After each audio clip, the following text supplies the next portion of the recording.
Alan Watts' secret: how work is robbing you of true happiness. Have you ever stopped to ask yourself, why do I work? I don't mean in the surface level way, like to pay bills or to survive. I mean really ask it. Why do we spend the majority of our waking lives doing something that, for most people, doesn't bring them joy? Why do we glorify struggle, celebrate exhaustion, and wear burnout like a badge of honor? This isn't just an economic issue or a career choice, it's a philosophical crisis.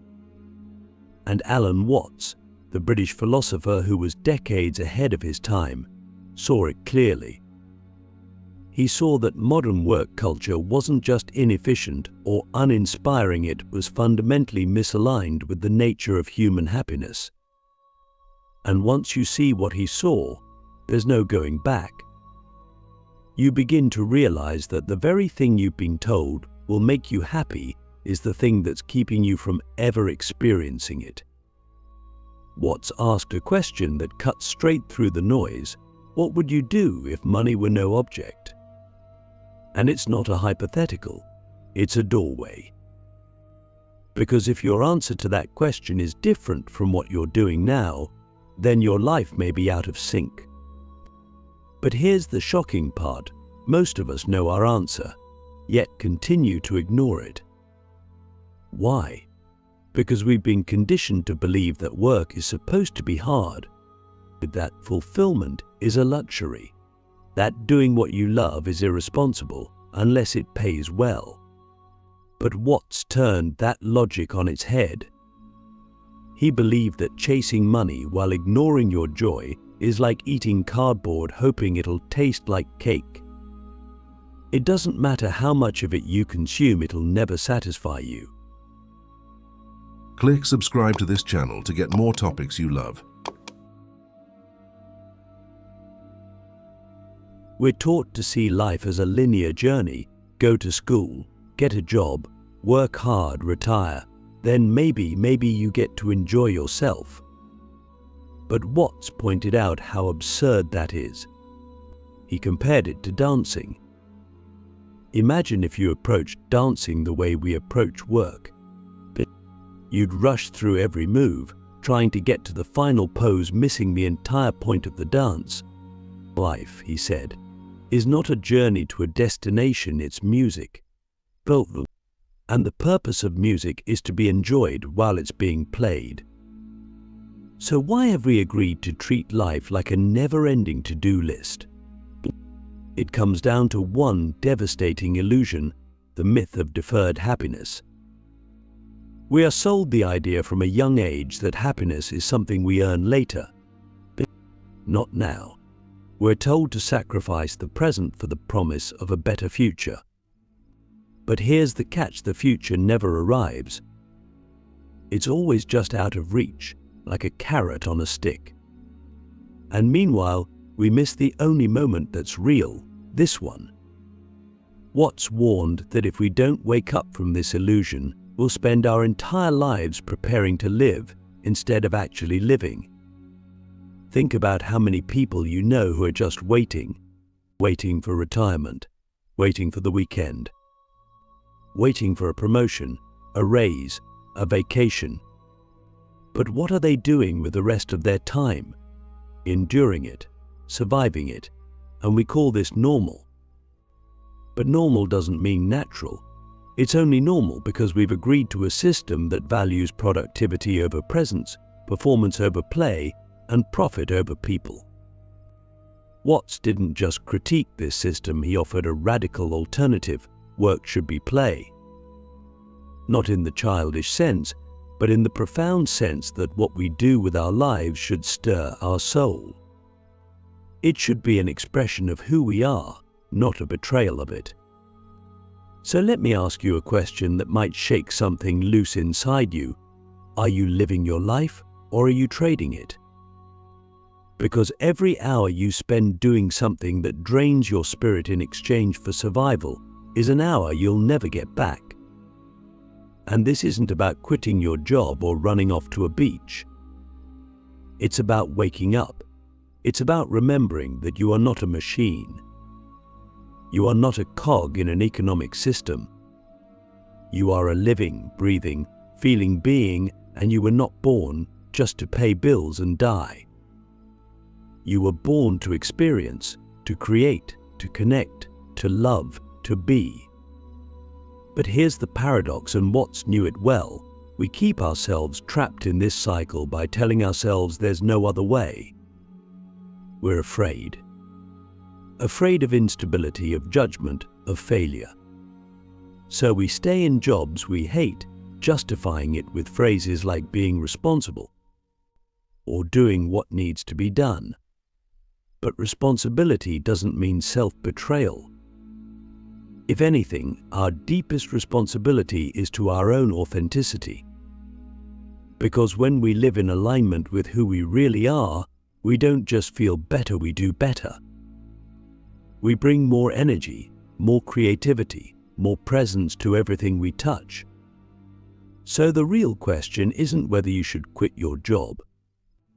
The real question is, what would your life look like if it were an expression of your deepest joy?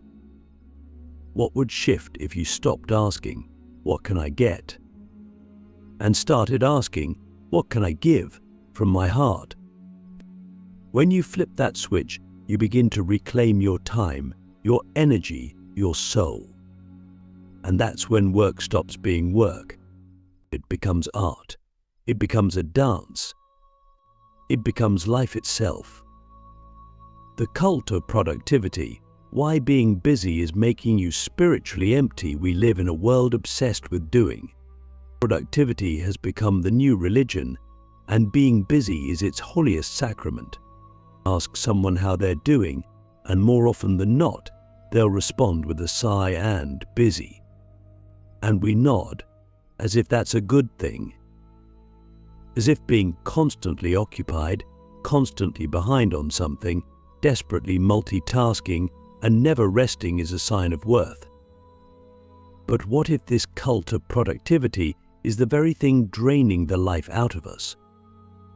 What if the constant need to be doing is not just exhausting our bodies but eroding our souls?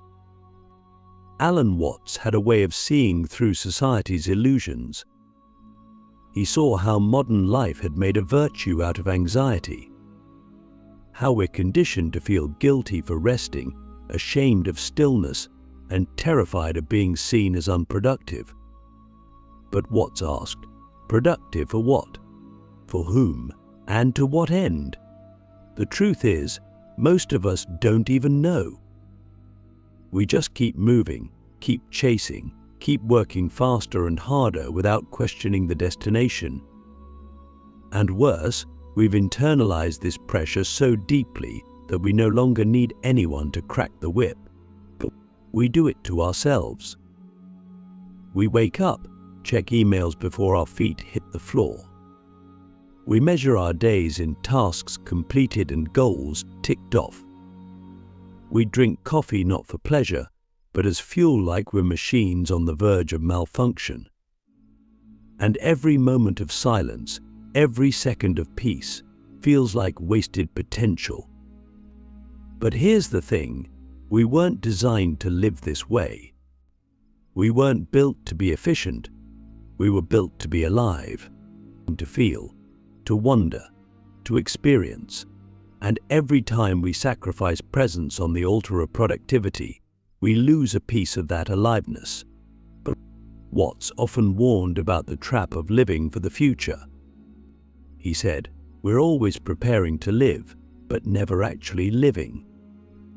And nowhere is that more evident than in the cult of productivity. We're told to grind now so we can enjoy life later. But how many people do you know who actually get to that later? How many reach the top of the mountain only to find their health gone, their relationships fractured, their joy forgotten? The ladder they were climbing turned out to be leaning against the wrong wall. And by the time they realize it, it's too late to climb down. What's even more insidious is how this cult disguises itself as virtue. We praise the hustlers, the workaholics, the ones who never stop. We admire them, envy them, and try to become them without seeing the truth that many of them are running from silence, from emptiness, from the unbearable question of what remains if they stop doing. Because if your entire sense of worth comes from what you produce, then who are you when you're not producing? Let's pause there. Let that question breathe. Who are you when you're not producing, not working, not achieving, not checking boxes, just being? If you don't have an answer, or if the question makes you uncomfortable, that's not failure. That's the doorway. Because the truth is, your value doesn't come from your output. It never did. You are not a machine. You are not your resume. You are not your inbox. You are not your title. You are a conscious, creative, infinitely complex being with an inner world more vast than any spreadsheet or calendar could ever reflect. And yet, we hand over our time, our energy, our attention, our most sacred resources to a system that measures us by what we do, not who we are. So we become anxious, restless, fragmented, spiritually empty. But not because we're broken, but because we're misaligned. We've mistaken motion for meaning. We've replaced wisdom with efficiency. But what reminds us that the most important things in life, love, peace, presence, awe, they don't come from doing more. They come from being more. So what if you stopped worshipping productivity and started honoring presence? What if, instead of asking, how much did I get done today, you asked, how deeply did I live today? What if you reclaimed your time not to fill it with more tasks, but to reconnect with your soul? Because in the end, nobody looks back and wishes they'd spent more time in meetings or inboxes. They wish they'd laughed more, loved more, seen more sunsets, taken more walks, felt more alive. And that kind of life? It doesn't begin after the to-do list is done. It begins the moment you realize you were never meant to be a machine in the first place. The false idol of success, why chasing achievement will never make you whole success. It's the golden word we're taught to worship from our earliest days. Be successful. Aim high. Make something of yourself. But ask yourself, what does success even mean? Who defined it? Who benefits from the version you've been chasing? Somewhere along the way, success stopped being about fulfillment and started being about measurement. It became a scoreboard: money, followers, promotions, accolades, and we started playing a game we didn't even realize we had entered. Alan Watts saw this clearly. He warned that the modern idea of success is not just misleading, it's spiritually bankrupt. Because it convinces you that your happiness lies somewhere out there, always just beyond the next goalpost, always one more achievement away. But we've been seduced by the illusion that if we just work hard enough, grind long enough, achieve big enough, we'll finally arrive. But Watts, in his timeless way, asked, arrive where? Life isn't a race. There's no finish line, and yet we move through it like sprinters, chasing an ever-moving target we call making it. And what happens when we get there? A fleeting high, a round of applause, a moment of satisfaction before the bar moves again. The truth is, no external achievement will ever complete you, because you are not incomplete to begin with. This chase is not just exhausting, it's deceptive.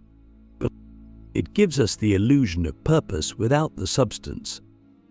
We build our identities around our accomplishments, thinking they'll grant us meaning. But when those accomplishments fade, or when we fail to reach them, we're left with a haunting emptiness. Not because we failed, but because we built our sense of self on something that was never real. Watts compared this to eating the menu instead of the meal, chasing the idea of life instead of living it.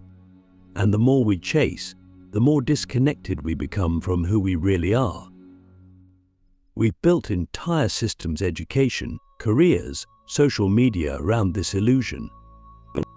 We celebrate the hustle, we glorify overachievement, and we silently shame those who step off the treadmill. But here's the uncomfortable truth. Some of the most successful people in the world are also the most anxious, the most disconnected, the most unfulfilled. Why? Because they climbed the ladder only to discover it was leaning on the wrong building. They got everything they thought they wanted, only to realize they lost themselves in the process. So I'll ask you something most people never dare to ask. What if the version of success you're chasing isn't yours? What if it was handed to you by culture, family, fear, by a world more interested in your productivity than your peace? And what would your life look like if success weren't about status, but about alignment? Not about being the best, but about being you fully, unapologetically, joyfully you. Watts didn't just critique the system, he offered a new vision, a version of success rooted in presence, but in creativity, in connection.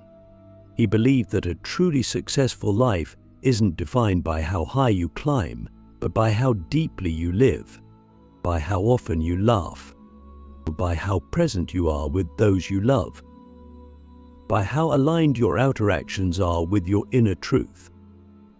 That kind of success can't be measured, but it can be felt. And once you taste it, the old game loses its grip. So let me ask you right now, with all honesty, are you chasing a version of success that's slowly killing your spirit? And if so, are you willing to let it go, not to give up, but to wake up? The return to wholeness, how to reclaim joy in a world that forgot what it means to live. We've come full circle. We began with the question, is work robbing you of happiness? But as we peeled back the layers, we found something deeper. It's not just work. It's not just productivity. It's not even success. It's the entire way we've been taught to relate to life. We've been conditioned to live from the outside in chasing validation, achievement, and approval while ignoring the quiet, sacred voice within that simply wants to be. And that voice is your wholeness. And the tragedy is that most of us abandon it before we even understand what it is. Alan Watts believed that joy isn't something you earn, it's something you return to. It's not a reward at the end of struggle. It's the natural state that arises when you stop resisting what you are. But we've lost touch with that. We've been convinced that joy is indulgent, that rest is laziness, that play is childish. So we harden, we push, we numb, and in the process we forget how to live. Not just survive, not just function, but live, fully, deeply, honestly. Reclaiming joy isn't about escaping responsibility. It's about redefining it. What if your greatest responsibility was not to a boss, a system, or even an identity, but to your own aliveness? What if life isn't asking you to perform, but to remember that you were not born to fit into a mold? You were born to break open into yourself. And that doesn't mean quitting everything or running away. It means coming home to your own rhythm. It means aligning your work, your time, your energy with what truly lights you up, even in small ways. Watts once said, "This is the real secret of life, to be completely engaged with what you are doing in the here and now." That's it. That's the treasure so many spend their lives searching for in titles and trophies. Presence, aliveness, joy. And it's available right now. not after the next promotion, not after the next goal. Right now, in this breath, in this moment, in this choice. So what does it look like to reclaim joy? It looks like saying yes to what nourishes your soul. It looks like setting boundaries with the things that drain you. It looks like creating for the sake of creating, resting without guilt, connecting without agenda. It looks like living from the inside out.